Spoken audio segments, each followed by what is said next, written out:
नमस्कार व्यूअर्स, मैं हूं अमीश देवगन। रात के समय 9 बज चुके हैं और आप देख रहे हैं सीएनबीसी आवाज पे टक्कर। और टक्कर में आज हमारे साथ एक विशेष मेहमान जुड़ेंगे, मध्य प्रदेश के मुख्यमंत्री मोहन यादव। लेकिन आज हम बात करेंगे आखिरकार ऑपरेशन सिंदूर को लेकर सियासत क्यों हो रही है, इसके पीछे का कारण क्या है। कांग्रेस से लेकर समाजवादी पार्टी से लेकर ममता बनर्जी और डीएमके तक तमाम लोग इस पर राजनीति क्यों कर रहे हैं, आज इस पर विशेष बात।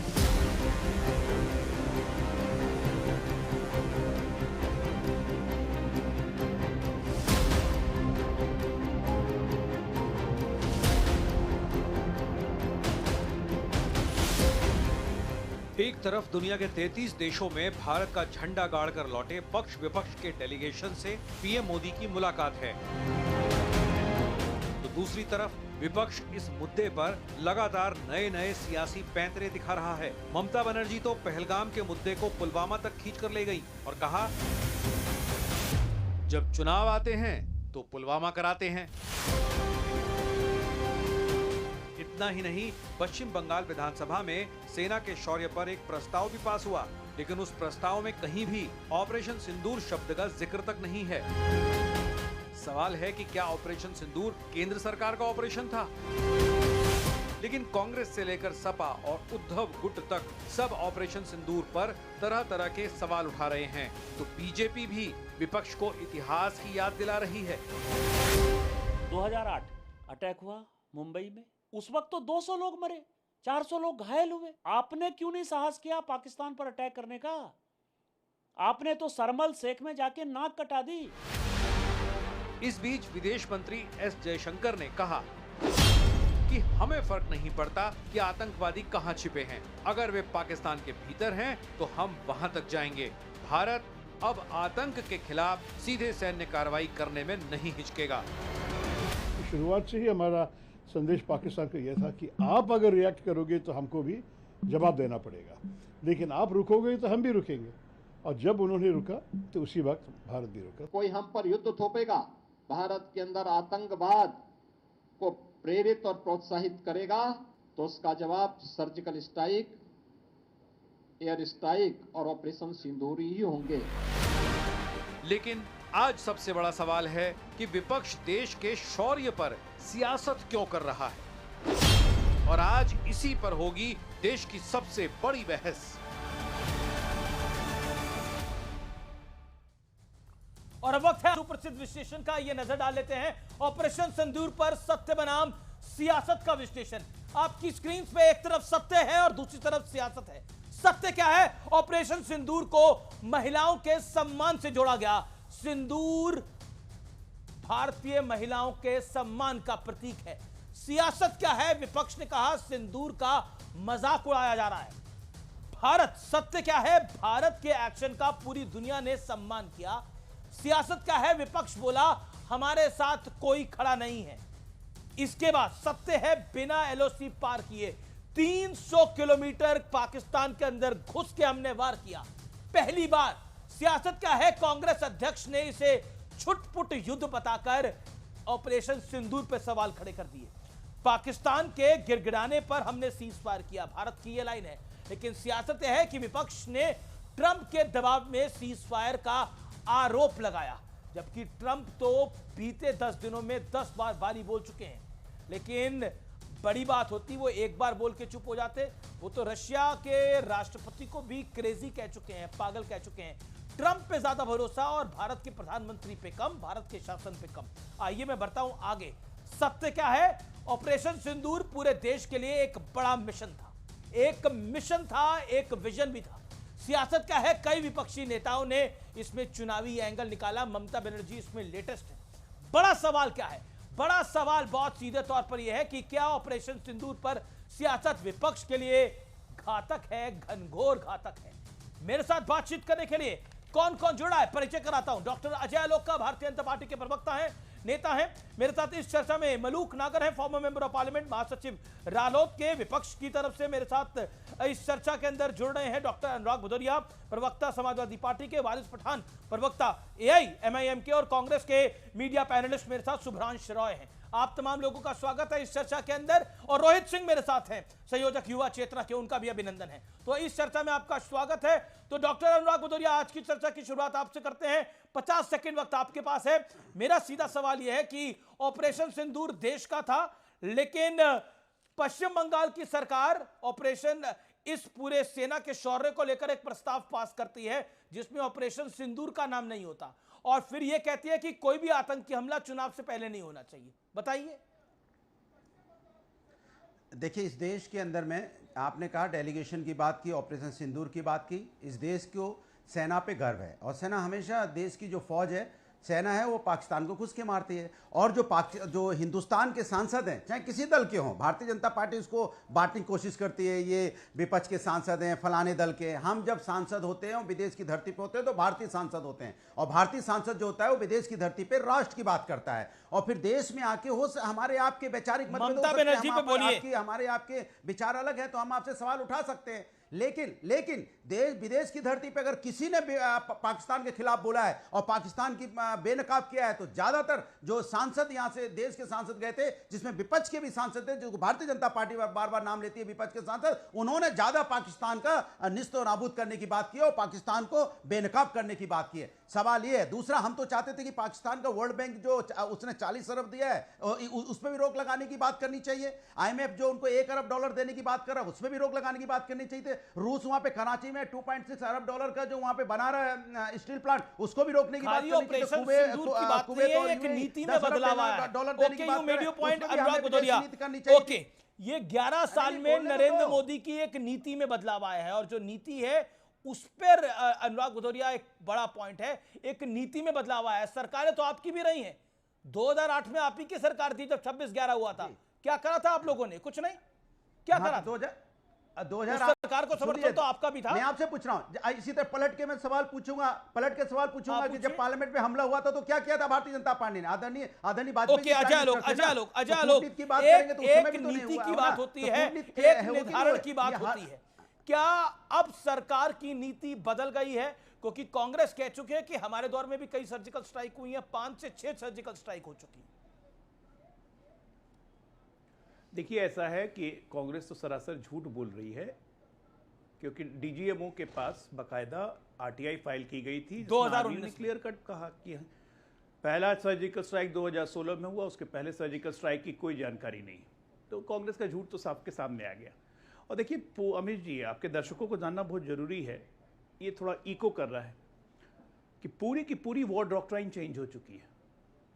Terrorism will be an act of war, any act of terrorism will be an act of war. अब हम इसको डिफेंसिवली नहीं ले रहे हैं, हम इसको हम बहुत एग्रेसिवली ले रहे हैं। हमारा जो डेलीगेशन गया था 7 ग्रुप में, 33 देशों की यात्रा करके आया, इसने क्या बताया 33 देशों को? कि भारत की जीरो टॉलरेंस है टुवर्ड्स टेररिज्म, और अब हम टेररिज्म के एक्ट का इंतजार नहीं करेंगे। अगर पाकिस्तान जो टेरर एक्सपोर्ट करता है पूरे वर्ल्ड में, अगर पाकिस्तान में टेररिस्ट एक्टिविटी कहीं से भी या टेररिस्ट का जमावड़ा भी अगर हमें सूचना मिली, तो हम सीधे प्रीएम्प्टिव स्ट्राइक करेंगे।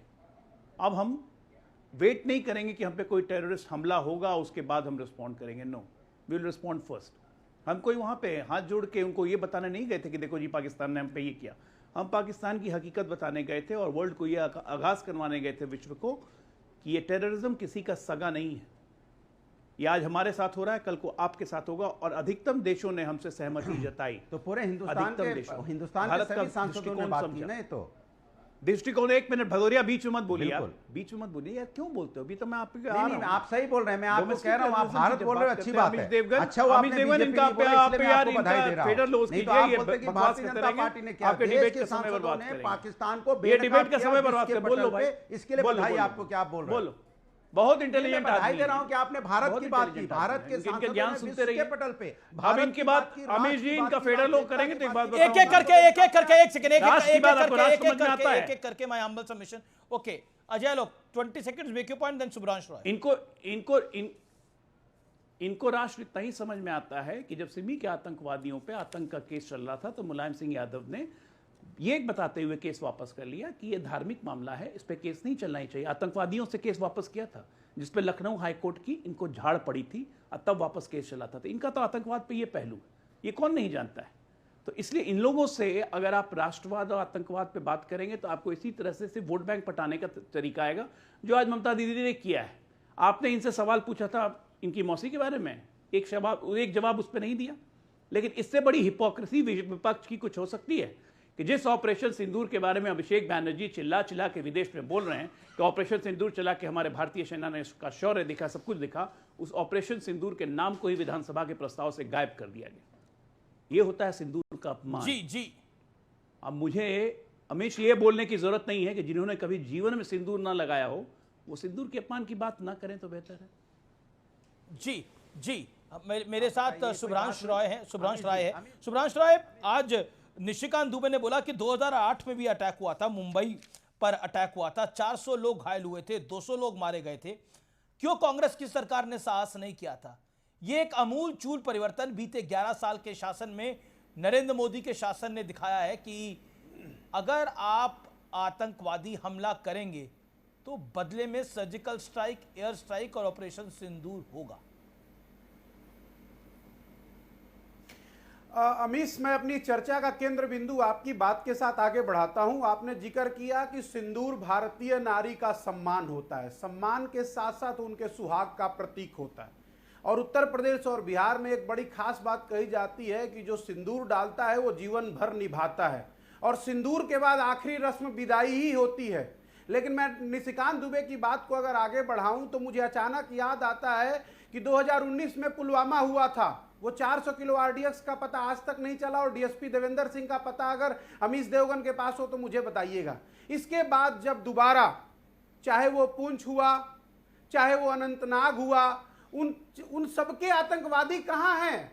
वो दिखते तो हैं कि 4-4 की संख्या में आए, एक का एनकाउंटर होता है, बाकी 3 कहां हैं? और हम सवाल पूछेंगे अमीश देवगन और आपके साथ पूछेंगे, देश के सबसे विश्वसनीय पत्रकार के साथ नरेंद्र मोदी जी से सवाल पूछेंगे कि 10 मई का वो ऐतिहासिक दिन था, आतंकवादी टेरर स्टेट पाकिस्तान की गर्दन भारतीय सेना के हाथ में थी, वो भूखा कंगला पाकिस्तान करा रहा था। अचानक ऐसा क्या हुआ था कि 2 मई, 4 मई और 5 मई को अडानी ग्रुप्स ने ट्रंप प्रशासन के साथ ऐसी कौन सी चर्चा और बात करी? और ये बाकायदे न्यूज़पेपर में छपा हुआ है कि 10 तारीख को नरेंद्र जी सरेंडर हो गए ट्रंप के सामने। अगर पाकिस्तान का भूगोल बदलने का मौका था भारत की सेना के पास तो वो काम क्यों नहीं किया गया? नरेंद्र मोदी की ऐसी क्या मजबूरी थी? अडानी के लिए या किसी के लिए उनका ऐसा कौन सा आर्थिक कमजोरी या आर्थिक झुकावपन था जो बार बार आपको लगता है कि नरेंद्र मोदी ने सरेंडर कर दिया, कॉम्प्रोमाइज करा नरेंद्र मोदी?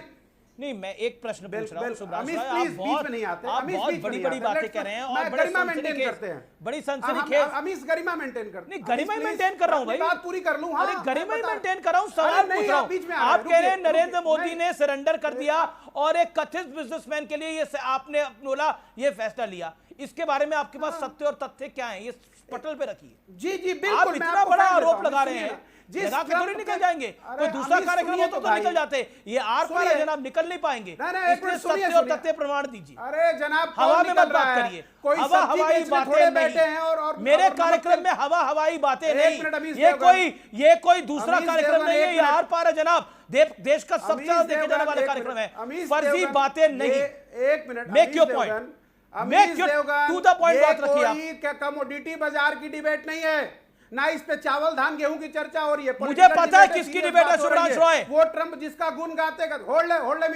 होल्ड मिनट, वो ट्रंप जिसका गुण गाते गाते नरेंद्र मोदी नहीं थकते थे। अब की बार ट्रंप सरकार उनके प्रचार प्रसार के लिए अमीश देवगन और आर पार नहीं थकता था। अगर वो ट्रंप 11 बार बोल चुका है तो इस पे अमीश देवगन के हाथ में। अरे हम अपनी एमईए पे बिलीव करेंगे। इस पे आपने सफाई क्यों तो कहता है रशिया का प्रधानमंत्री, रशिया का राष्ट्रपति पागल है, मानते हो क्या आप? ये कोई कमोडिटी अरे ट्रंप को जो आप अपना देवता बना के बैठे हो, ट्रंप तो कहता है रशिया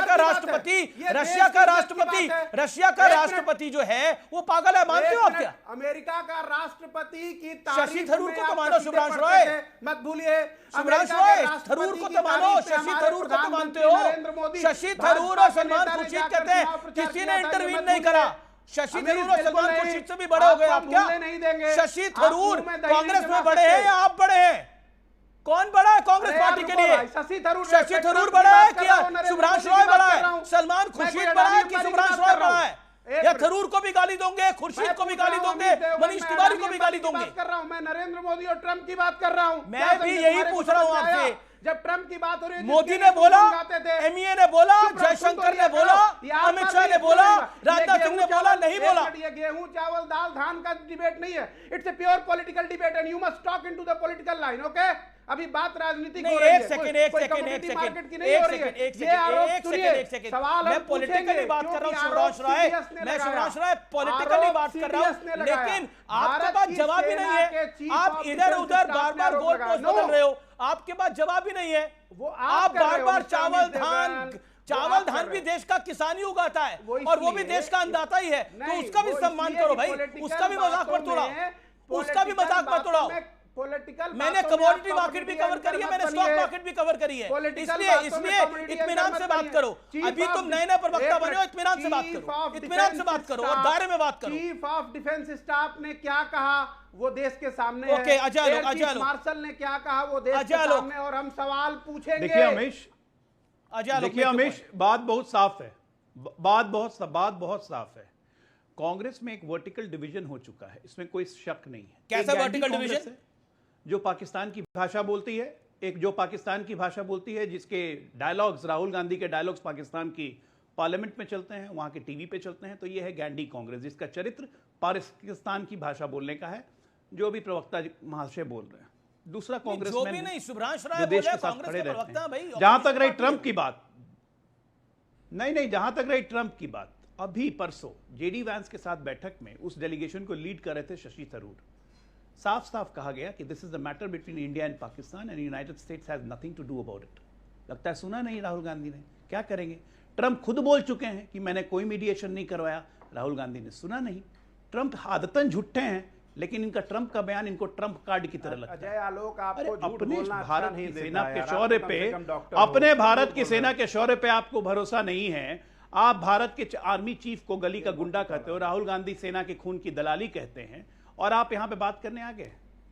राहुल गांधी जिस तरह से बात कर रहे हैं, सरेंडर कौन करता है? आर्मी करती है ना। हमारी आर्मी ने सरेंडर किया, हमारी आर्मी ने सरेंडर किया। पीओके लेने का मौका, आपने कहा पीओके लेने का मौका था 1948 में, पीओके लेने का मौका था कि नहीं?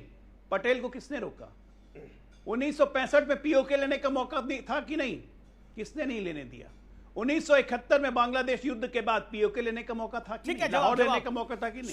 लाहौर पे तो भारतीय झंडे लगे थे, किसने वापस कर दिया? 93,000 सैनिक के बदले अपने 54 सैनिक नहीं ले पाए। और पीओके भी आ जाए। लेकिन 26/11 में जब आपकी सरकार थी, सपा के अलायंस के साथ जब आपकी सरकार थी, तो क्या कार्रवाई करी थी आपने? ये सबको पता है। एयर चीफ मार्शल ने बयान दिया कि हम तैयार थे, लेकिन हमें इजाजत नहीं दी डॉक्टर मनमोहन सिंह ने। एक दौर था जब यासिन मलिक प्रधानमंत्री से हाथ मिलाता था मनमोहन सिंह से कांग्रेस की सरकार में, और 11 साल में बदलाव यह है कि यासिन मलिक जेल की सलाखों के बीच में है। तो प्रधानमंत्री नहीं, यासिन मलिक कौन था? एयरफोर्स ऑफिसर, 5 एयरफोर्स ऑफिसर की हत्या की बदलाव ही तो है, जो बदलाव आपको नहीं दिखता है। ओके, जवाब अजय आलोक की बात। अजय आलोक शांति, अजय आलोक, सुब्रांश रॉय को 30 सेकंड दीजिए, देन वारिस पठान। अमीश, मुझे ये बदलाव दिखता है, और मुझे याद है कि एक वक्त में भारतीय जनता पार्टी की सरकार किस तरह से बिरयानी खिलाने लेकर गई थी आतंकवादियों को। मुझे ये याद है, मैं नहीं भूलता। मुझे वो सेना का बयान याद है जिसमें वो chief of defence staff, BJP की सरकार कब लेके गई थी बिरयानी खिलाने के लिए? अब आपने 30 सेकंड कंधार हाईजैक क्या मतलब आपके दफ्तर में हुआ था? आईसी 814 कहां हुआ तो था? सोनिया गांधी ने इजाजत क्यों दी थी उन आतंकियों को छोड़ने की?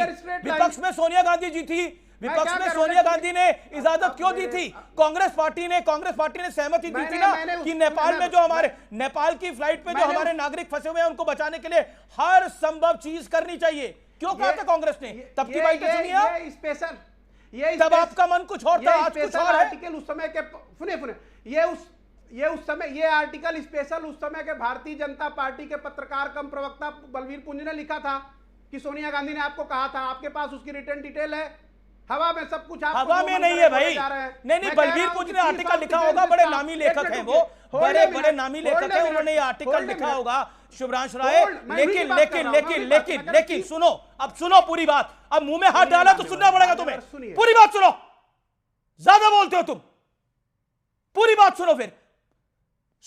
ऑफिशियल कांग्रेस पार्टी ने बोला था, चेक करिए आपको अपनी पार्टी की जानकारी नहीं है, नए नए जो आए हो आप, अपनी पार्टी की आपको जानकारी नहीं है, नए नए जो आए हो आप। पहले अपनी पार्टी का ट्रैक रिकॉर्ड पता करके आओ, उसके बाद आगे की बात करना। वारिस पठान, मैं आपके पास आता हूं। वारिस, क्या आपको लगता है कि राजनीति में ऑपरेशन सिंदूर को रंगा जा रहा है और कांग्रेस पार्टी और इंडिया अलायंस के कुछ दल उसमें खराब भूमिका निभा रहे हैं? देखिए अमीश भाई, पहलगाम जो हमला हुआ उसके फौरन बाद जो ऑल पार्टी मीटिंग हुई थी पहली, उस मीटिंग के बाद तमाम विपक्ष ने, इंक्लूडिंग हमारे पार्टी प्रेसिडेंट ने साफ तौर से कहा था कि भारत जो भी उचित कदम उठाएगा पाकिस्तान के खिलाफ आतंकवाद को खत्म करने में, हम उसका समर्थन करेंगे। हम हमारे भारतीय जवानों के साथ खड़े थे, खड़े रहेंगे, इसमें कोई दो राय नहीं। और उसके बाद जो ऑल पार्टी डेलीगेशन गया, उनको मुबारकबादी पेश करता हूं, जो अपनी विचारधाराएं, राजनीतिक मतभेद सबको भुलाकर एक साथ एक टोन में गए भारत से और विश्व को दिखाया, पाकिस्तान को बेनकाब किया, बताया किस तरह से पाकिस्तान आतंकवाद को बढ़ावा देता है और उसका भारत शिकार हो चुका है। हमने 26/11 देखा, हमने पुलवामा देखा, और अब ये जो पहलगाम का इतना बड़ा दर्दनाक जो हादसा हुआ, तमाम दुनिया ने देखा। हमने बताया कि पाकिस्तान बेस्ड टेररिज्म है, तो पाकिस्तान करवा रहा है कि धर्म पूछकर, मजहब पूछकर, उनको पैंट उतारकर उनके बीवी बच्चों के सामने बेगुनाह बेकसूर पर्यटकों को मार दिया दरिंदगी के। पाकिस्तान की मंशा थी कि हमारे भारत देश में हिंदू मुसलमान के बीच के अंदर नफरत पैदा करे, जिसको हमने पूरी तरह से खारिज करवा दिया उसके प्लान को। पाकिस्तान को पूरी तरह बेनकाब किया। हमारे रॉबर्ट वाड्रा ने तो बोला ना, रॉबर्ट वाड्रा ने तो पहले जैसे ही पहलगाम हुआ तो उन्होंने बोला, देखिए क्योंकि मुसलमानों को प्रताड़ित किया जा रहा है इस देश के अंदर। अब सुनो, तो शुरुआत तो उन्होंने, मेरे पर यहाँ पर मैं रॉबर्ट वाड्रा का प्रवक्ता नहीं हूं, ना मैं कांग्रेस का प्रवक्ता हूं। मैं बात बता रहा हूं, विपक्ष को संवैधानिक अधिकार है कि सरकार ने सवाल पूछे, उसमें क्या प्रॉब्लम है? अगर वो ट्रंप, वहां पे ट्रंप कौन होता है बोलने वाला कि मैंने सीज फायर किया? 10 बार बोल चुका हर जगह पे बैठ के कि मैं सीज फायर किया, कभी ट्रेड के नाम से कर दिया, कभी क्या नाम से कर दिया। तो प्रधानमंत्री को जवाब दे देना चाहिए, सबके मुंह बंद हो जाएंगे। अब जब मानसून का सेशन आएगा तो जाहिर सी बात है, पहलगाम के ऊपर जो हमला हुआ क्यों हुआ उसके बारे में सवाल किया जाएगा। वो 4 आतंकवादी अब तक दरिंदे कहां हैं उसके बारे में सवाल किया जाएगा। भारत की कूटनीति के अंदर क्या हुआ, वो सारी चीजों का सवाल किया जाएगा। तो ये सारे सवाल तो पॉलिटिकल है ना अमीश भाई, तो जवाब देना पड़ेगा सरकार को। तो अगर ये विपक्ष सवाल करता है तो मैं नहीं समझता हूं कि वो गलती करता। हाँ, लेकिन मैं एक बात कहूंगा कि आज पाकिस्तान को भारत ने बता दिया, पूरे विश्व को, कि जब पूरा भारत एक हो जाता है, 140 करोड़ की जनता, जब तमाम विपक्ष मतभेद को छोड़कर एक पटल पे खड़े हो जाती है, तो किसी की मजाल नहीं, किसी की हिम्मत नहीं कि भारत को आंख उठा के देखे। पूरी तरह से भारत सक्षम हुआ विश्व के सामने जाकर पाकिस्तान को नंगा करने में, तो इसकी तारीफ करना चाहिए अमीश भाई। ये हमारे पार्टी प्रेसिडेंट ने गर्व है इस बात का कि पूरी तरह से पाकिस्तान को बेनकाब किया गया। जो देश के सेनाओं ने जो अंदर घुस के मारा है, वो पूरे वर्ल्ड में आज उसका डंका बज रहा है। और हमारे देश के जो सांसद, और खासकर ओवैसी साहब, सलमान खुर्शीद साहब और मनीष तिवारी साहब, और ये अपने जो सिंधे साहब, जो सारे लोग वहां पे जाकर के, सुप्रिया सुले साहब, जो सारे लोग वहां जाकर के जो अपने देश का बढ़िया तरीके से नाम करके आए हैं और पाकिस्तान का जो पर्दाफाश करके आए हैं, और पाकिस्तान जो आतंकवाद को पालता है उसको बिल्कुल सबके दिमाग में घुसा के आए हैं, और पाकिस्तान जो डोनेशन और लोन लेके आता था उग्रवाद को पालने पे, उसको बिल्कुल पर्दाफाश करके आए हैं। लेकिन अब एक बात मुझे समझ नहीं आ रही, जब तुम बाहर ओवैसी साहब इतना बढ़िया बोल रहे हैं और ऑपरेशन सिंदूर अभी चालू है, और तुमने ये सिद्ध करा है कि तुम ओवैसी साहब मुसलमानों के ही नहीं देश के बढ़िया नेता हो, तो ऐसी स्थिति में आज जब ऑपरेशन सिंदूर चालू है, अभी ऐसे प्रश्न क्यों पूछते हो जो कांग्रेसी तो पूछ ही रहे?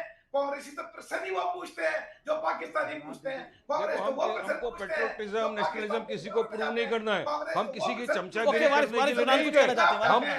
थे भारत देश के लिए, जब देश की नेशनल सिक्योरिटी की बात आ गई। एक सेकंड, मलूक नागर, वारिस पठान बोल रहे हैं, बाहर क्या चुनाव जाके लड़ेंगे? देखिए हम वहाँ पे अमीश भाई बात नंबर 1 साफ है, वहाँ बाहर जाके ये कहेंगे हम किसी को नेशनलिज्म नहीं करने की जरूरत है, हमको हमारे भारत देश से मोहब्बत है, लगाव है, इसलिए बोलते हैं। और ये देश का नहीं नहीं, गलत बात है आपकी। हम किसी को मस्का मारने के लिए, किसी से सर्टिफिकेट लेने के लिए, किसी को नेशनलिज्म पेट्रियटिज्म प्रूव करने के लिए नहीं कर रहे, क्योंकि पक्की सच्ची मोहब्बत है हमको भारत देश से, इसलिए जाके भारत का बात करते हैं। और हम भारत की बात आ गई तो देश पहला, सियासत गई भाड़ में, देश पहला। एक जगह मलूक नगर शांत होइए ना, वरुण प्रधान बोल रहे हैं, ऐसे किसी को ऑडियो नहीं जाता भारत में, ये बात है। कांग्रेसियों के साथ क्यों लग रहे आप हो? लोग सियासत करते रहिए, इसमें सियासत नहीं होनी चाहिए। जब 140 करोड़ की जनता एक साथ कांधे से कांधा मिलाकर खड़ी है, तो आप कौन होते हो इस तरह के विषय को निकालने के लिए? कौन होते हो पॉलिटिसाइज करने के लिए सिचुएशन? आप करते होंगे लोगों को बंद बहलाने के लिए, आप करते होंगे गंदी राजनीति के लिए। हम खड़े हमारे देश के लिए अमीश भाई, हम खड़े हैं भारत के लिए। We are first Indian. नहीं तो आपको भी लगता है कि देश के प्रधानमंत्री ने सरेंडर कर दिया? वारिस पठान, मैं आपसे एक सवाल पूछ रहा हूं, क्या आपको भी लगता है देश के प्रधानमंत्री ने सरेंडर कर दिया जो राहुल गांधी कह रहे हैं? अरे अमीश भाई, आपके पास कांग्रेस के प्रवक्ता बैठे मैं आपसे पूछ रहा हूं, आपकी राय क्या है? मेरे को क्यों पूछते हो? कांग्रेस के आपकी राय क्या है बतौर ऑपोजिशन? मैं तो एमआईएम का प्रवक्ता हूं। अरे हमारी राय जो डीजीएमओ ने बोला, हमारी राय उसके साथ ही जाएगी ना। हम तो देश के जवानों के साथ खड़े हुए। जवानों के ऊपर तो हम शक शुबा कुछ नहीं करते ना। जवानों की तो बहादुरी की हम दाद देते, तारीफ करते, सैल्यूट करते हैं भारतीय जवानों को, हम जिन्होंने घुस के पहले ही दिन 9 आतंकवादी ठिकानों को ढेर कर दिया, 100 के 100 आतंकवादी करके मार डाला। ये तो हम उनको सलाम करते। अब जो भी बोलता है तो सरकार को जवाब दे देना चाहिए। सारे के मुंह बंद हो जाएगा, पर प्रधानमंत्री को आके जवाब देना जरूरी है। शुभ्रांश राय, क्या कांग्रेस पार्टी ओवैसी से सीखना चाहेगी? प्रधानमंत्री को आके बोलना चाहिए। Okay, Rohit Singh, I come to you. Shubhransh Rai 30 second, then Rohit Singh का फैसला कर दो। Okay Waris ji, you made your point. Shubhransh Rai. Amish, जब भारत की सरकार और भारत की सेना ने पाकिस्तान को मुंहतोड़ जवाब दिया, तो 140 करोड़ हिंदुस्तान नरेंद्र मोदी जी के हर फैसले के पीछे खड़ा था।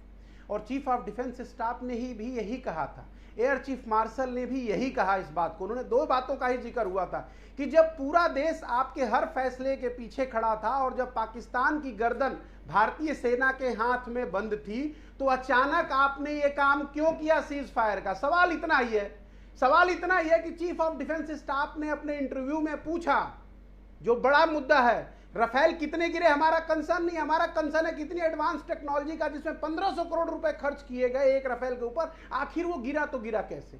Air marshal, chief air marshal का जो बयान था कि जो आप कमिटमेंट करते हो हमारे को डिलीवरी करने का, वो डिलीवरी किया करो, बातें मत किया करो। सवाल इतना ही है, ये फौज ने तो गर्दन पकड़ रखा था, पूरा देश आपके पास, आपके पीछे खड़ा था। ऐसी कौन सी आपकी अजय लोक बार बार आपको कह रहा है कि मैंने व्यापारिक दबाव में आपसे सरेंडर कराया, सीज फायर कराया। सीधी सी बात को हमें समझने में अमीश, अब हो गया इनका, तो जवाब दूं जरा इनको। पूछेंगे। हाँ, बोलिए, देन रोहित सिंह। सबसे पहली बात, राहुल गांधी की मेंटल लेवल और आईक्यू बहुत कम है, ये कांग्रेस प्रवक्ता भी मानते हैं। ये बताइए, सरेंडर कौन करता है? 1971 में जनरल नियाजी ने 93,000 सोल्जर्स के साथ सरेंडर किया था, या जुल्फिकार अली भुट्टो ने सरेंडर किया था? किसने सरेंडर किया था? जनरल नियाजी ने सरेंडर किया था। सरेंडर आर्मी करती है। आज जो ये कह रहे हैं सरेंडर, ये आर्मी पे सीधा हमला है कि हमारी आर्मी ने सरेंडर कर दिया। पीओके पे मैं जवाब दे चुका हूं कि कितने मौके आए, पीओके को दिया किसने? पीओके तो बनता ही नहीं। अगर हमारी आर्मी 1948 में पूरा ले लेती, पीओके बनता ही नहीं। ये पीओके बनाया आपने, और आज आप बोल रहे हैं कि हमारे पास मौका था पीओके लेने का। हम क्या करने गए थे? हमारे ऑब्जेक्टिव्स क्या थे? वॉर के ऑब्जेक्टिव्स क्या थे? आर्मी ने सीधे कहा कि हमारे ऑब्जेक्टिव्स थे 6 तारीख को, बीच में नहीं, मैं आपके बीच में नहीं बोल रहा था, सुनिए, मैं आपके बीच में नहीं बोल रहा था, चुपचाप से सुनिए, आप सुनिए, सुनने की सहन शक्ति डालिए। पहले आर्मी का ऑब्जेक्टिव था टेररिस्ट कैंप्स को न्यूट्रलाइज करना, वो हमने 6 तारीख के रात में कर दिया। हमने पाकिस्तान को इन्फॉर्म कर दिया कि आपके टेररिस्ट कैंप्स हमने डिस्ट्रॉय कर दिए 9/9। उसके बाद पाकिस्तान आर्मी जब हरकत करना शुरू की, हमने 9 तारीख को स्ट्राइक करके 11 एयरबेस को। अरे यार, ये बीच में क्यों बोलने की बीमारी लगती है? 10 सेकंड पॉइंट स्कोरिंग हो जाती है क्या? हम लिमिटेड ऑब्जेक्टिव लेके गए थे, हमारा प्रिसीजन स्ट्राइक था कि हम आर्मी के जितने लिमिटेड ऑब्जेक्टिव लेके गए थे, लेकिन कांग्रेस को लगता है और आर्मी ने जब रिपल्ट किया, कांग्रेस को लगता है, कांग्रेस की बात छोड़ दीजिए, कांग्रेस ने तो पीओके दे दिया। अरे छोड़िए, 1960 कोई वॉर नहीं था, हमारे यहाँ पानी की क्राइसिस थी, हमारे यहाँ अन्न की क्राइसिस थी। याद कीजिए शास्त्री जी का वो समय, नेहरू जी ने 1960 में इंडस वाटर ट्रीटी करके अपना पानी दे दिया। थ्रू चाइना वॉर हारने के बाद पार्लियामेंट में लिखा है कि don't let us not treat Pakistan as an enemy nation, Nehru का लिखा हुआ है। ये तो पाकिस्तान को अपना भाई मानते थे भाई, क्या बात कर रहे हैं। ठीक है, इनके ग्रीड के कारण आपकी बात आता है रोहित सिंह, इनके लालच के कारण पाकिस्तान की भाषा आज भी ये बोलते हैं। युवा मंच के साथ जुड़े हुए हैं, राजनीति चलती है, राजनीति होनी चाहिए। देश का युवा आज क्या सोचता है? क्या आपको लगता है कि देश के प्रधानमंत्री ने सरेंडर कर दिया? देखिए, मैंने सबको बहुत ध्यान से सुना है, बहुत संक्षिप्त में अपनी बात को मैं रखने जा रहा हूं। सरेंडर तो इस देश में भ्रष्टाचार के खिलाफ बिगुल बजाने वाले कांग्रेस के युवराज, लोकसभा में विपक्ष के नेता राहुल गांधी ने किया। आपको याद होगा, लालू यादव को बचाने के लिए कांग्रेस की सरकार मनमोहन सिंह के नेतृत्व में ऑर्डिनेंस ला रही थी, राहुल गांधी फाड़ दिए। आज सावन के महीना में चले गए मीट बनाने के लिए, अब मीट बनाना सीखने लगे और लालू यादव का गोड़ पकड़ के सरेंडर कर लिए कि हमको नेतागिरी सिखाइए। आज वही राहुल गांधी फुदक फुदक के पाकिस्तान में अपने समदर्शी सोच के जो इनके भाई हैं बिलावल भुट्टो जरदारी, उनके भेजे हुए ईमेल पर इंडिया में एक्ट कर रहे हैं। अरे प्रधानमंत्री नरेंद्र भाई मोदी जी के नेतृत्व में भारत की सेना ने, भारत के वीर सिपाहियों ने पराक्रम और शौर्य का परिचय दिया है और 300 किलोमीटर अंदर पाकिस्तान में घुसकर पाकिस्तान को जमींदोज कर दिया है। माननीय प्रधानमंत्री नरेंद्र भाई मोदी पूरे दुनिया के पैमाने पर, दुनिया के मानचित्र पर आतंकवाद के खिलाफ लड़ाई लड़ने वाले महानायक के रूप में उभरे हैं, जिनके पीछे चाइना और अमेरिका खड़ा है। बार बार ट्रंप के साये में, आड़ में, ट्रंप की ओत में कांग्रेस पार्टी जो ढेला फेंक रही है। ओके, ठीक है, ओके शुभ्रांश, और मोदी जी के नेतृत्व में आने के बाद मैं आऊंगा, आपको टाइम नहीं मिला, मैं आपको दूंगा, लेकिन शुभ्रांश 20 सेकंड आपको रोहित सिंह की बात का जवाब। Same okay, let Rohit Singh respond. Okay Shubhransh, respond to Rohit Singh. Rohit Singh ji, अगर आप उत्तर प्रदेश और बिहार की चर्चा न करें तो बेहतर है, क्योंकि आपका अतीत और आपका वर्तमान आपसे पूछ के चर्चा करेंगे। अब आप जो कहिएगा वही हम चर्चा करेंगे। सुन लीजिए, आप जो कहिएगा वो चर्चा करेंगे। अरे कैसे सुन लें? आपका बीच बीच में बोलिएगा लोगों के, आपको नहीं बोलेंगे। कांग्रेस पार्टी ने उत्तर प्रदेश और बिहार को बर्बाद कर दिया, आज चले हैं राहुल गांधी की तरफदारी करने। आप पूरा देश प्रधानमंत्री नरेंद्र मोदी जी के साथ खड़ा है। आज सरेंडर करने वाला राहुल गांधी जी नेहरू जी से बड़ा कोई है? प्रधानमंत्री के कुर्सी के लिए धर्म के आधार पर भारत का विभाजन करा दिया जवाहरलाल नेहरू जी ने। उनके दामाद फिरोज गांधी के पोता राहुल गांधी चले भारत के बारे में बताने। राहुल गांधी जी को देश की जनता ने रिजेक्ट किया है। मोहम्मद बिन तुगलक के उत्तराधिकारी है राहुल गांधी। अरे तुम क्या बकर बकर कर रहे हो? तमीज में बात करो, बदतमीजी मत करो। तुम क्या बोल रहे हो? बोलने आता है तुमको? भाषा की मर्यादा का ख्याल करो, भाषा की मर्यादा का ख्याल करो। तुमको बोलने आता है? बीए में पास हो, मैट्रिक किया हो, पढ़ाई लिखाई किया हो। अच्छा, एक एक करके ऐसे सुनने नहीं होती मेरे कार्यक्रम में। अच्छा शुभ्रांश राय को 20 सेकंड दीजिए। एक सेकंड रोहित सिंह, बोलने का लूड़ कोई है, बकर बकर नहीं कर रहा, सब मेहमान है मेरे। Okay okay okay okay Shubhransh 10 second. मर्द की तरह बात करिए, खुली जुबान के साथ बात करिए। नरेंद्र मोदी का फर्जी राष्ट्रवाद देश के सामने अब आ गया। लगे मर्दांगी का टेस्ट करने। नहीं ये सब भाषा नहीं, ठीक है। और देश आर्मी के सिपाही का परीक्षा ले रहे हो भाई साहब। जब सेना ने पाकिस्तान के गर्दन पे हाथ रखा था और रोहित सिंह भी बहस कर रहा था, तब आपने ट्रंप के सामने सरेंडर। ओके अजय लोग कुछ कहना चाहते हैं। देन अनुराग भदौरिया, डॉक्टर अजय आलोक। ओके रोहित सिंह, देखिए अमित जी, ये जो कांग्रेस के प्रवक्ता नहीं है, ये गांधी परिवार के प्रवक्ता हैं। ये राहुल गांधी के प्रवक्ता हैं, ये कांग्रेस पार्टी के प्रवक्ता नहीं है। जो गांधी परिवार जिस भाषा का इस्तेमाल करता है, जो राहुल गांधी जिस भाषा का इस्तेमाल करते हैं घूम घूम के, वैसे ही भाषा का इस्तेमाल ये कर रहे हैं। शशि थरूर कुछ और बोलते हैं, सलमान खुर्शीद कुछ और बोलते हैं, चिदंबरम कुछ और बोलते हैं, राहुल गांधी कुछ और बोलते हैं। गांधी तो है ही नहीं, उधार के गांधी हैं। उस पर जवाब नहीं आएगा। ये जब डोकलाम चल रहा था, चाइना के साथ ये डिनर कर रहे थे। देश विरोधी हरकत में सबसे आगे ये रहते हैं। इनका सारा टूल किट पूरे पाकिस्तान के युवाओं में 23 तारीख को रॉबर्ट वाड्रा कहता है, 22 तारीख को हमला हुआ, 23 को रॉबर्ट वाड्रा कहता है मुसलमान